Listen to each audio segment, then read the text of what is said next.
1300 hours Pakistan Standard Time. Assalamu alaikum. This is Radio Pakistan. The news read by Asma Hafiz. First, the headlines. Prime Minister has emphasized on adoption of modern techniques to create awareness among the youth about Islamic history. Minister for Planning has stressed the need for meeting the vaccination targets to avoid the fifth wave of COVID-19. In Punjab, crackdown against non-compliance of Corona standard operating procedures and non-vaccinated people is underway. Pakistan has called on United Nations to take action to end India's colonialization of Jammu and Kashmir and enable its people to exercise their right to self-determination. In the qualifying round of ICC T20 Cricket World Cup in Muscat, 2 matches will be played today. And now the news in detail. Prime Minister Imran Khan has emphasized on adoption of modern techniques to create awareness among their youth about Islamic history. He was talking to filmmaker Shehzad Nawaz, Turk producer Amre Konak, Sayyid Junaid Ali Shah and Dr. Kashif, who called on him in Islamabad. The Prime Minister said dramas and films need to be made on historical stories. He said Salahuddin Ayyubi is a historical character that is quoted even by the West. He said Salahuddin Ayyubi announced general amnesty after the historic victory of Jerusalem. He said a series on the life of Salahuddin Ayyubi would enlighten the youth about this historic character. Interior Minister Sheikh Rashid Ahmad called on Prime Minister Imran Khan in Islamabad today. During the meeting, law and order and political situation in the country and the Afghanistan situation were discussed in the meeting. Progress in the ongoing projects in Rawalpindi, including Nala Leh, also came under discussion. Minister for Planning Asad Umar has stressed the need for meeting the vaccination targets to avoid the fifth wave of COVID-19.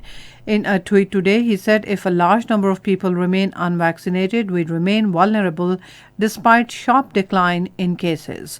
The minister said the second dose is vital for protection against COVID-19. He said best vaccination progress has been reported in Islamabad, Peshawar, Gilgit and Mirpur, while the progress is good in Skardu, Charsadda and Sargodha. In Punjab, crackdown against non-compliance of Corona standard operating procedures and non-vaccinated people is underway. On the directions of Deputy Commissioner Lahore Umar Sher Chattha, district administration teams are inspecting and sealing non-compliant shops in Lahore.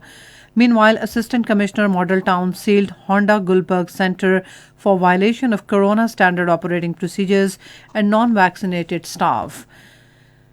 A 5-day anti-polio campaign began in 13 districts of Khyber Pakhtunkhwa this morning. According to Emergency Operations Center Khyber Pakhtunkhwa, the districts include Peshawar, Charsadda, Nowshera, Mardan, Sawabi, Mohmand, Khyber, Bannu, Dera Ismail Khan, Lucky Marwat, Tank, North Waziristan and South Waziristan. More than 3.1 million children up to 5 years of age will be administered anti-polio drops. Pakistan has called on United Nations to take action to end India's colonialization of Jammu and Kashmir and enable its people to exercise their right to self-determination. This was stated by Pakistan Ambassador Munir Akram in a speech to the General Assembly's Special Political and Decolonization Fourth Committee. Munir Akram said that the Indian occupation of Jammu and Kashmir is the worst manifestation of modern-day colonialism. He said entire Kashmiri leadership has been imprisoned. Thousands of Kashmiri youth, including women and children, detained. Protests put down violently, with neighborhoods and villages destroyed as collective punishment. He said India has locked down the internet and locked out impartial observers from occupied Kashmir. The ambassador called for action by the Security Council that would enable the people of Kashmir to exercise their right to self-determination. The United States, Britain and France have condemned the launch of ballistic missile by North Korea. Talking to press in New York ahead of an emergency Security Council meeting, the three countries' ambassadors denounced the DPRK for the launch of SLBM as a new provocation. In now cricket. In the qualifying round of ICC T20 Cricket World Cup in Muscat, two matches will be played. In the first match, Bangladesh will take on Papua New Guinea at 3 p.m., while the second match will be played between Oman and Scotland at 7 p.m. And that's all from the newsroom. For more news and analysis, log on to our website radio.gov.pk and also watch live video streaming of our bulletins on the link facebook.com/Radio Pakistan News Official.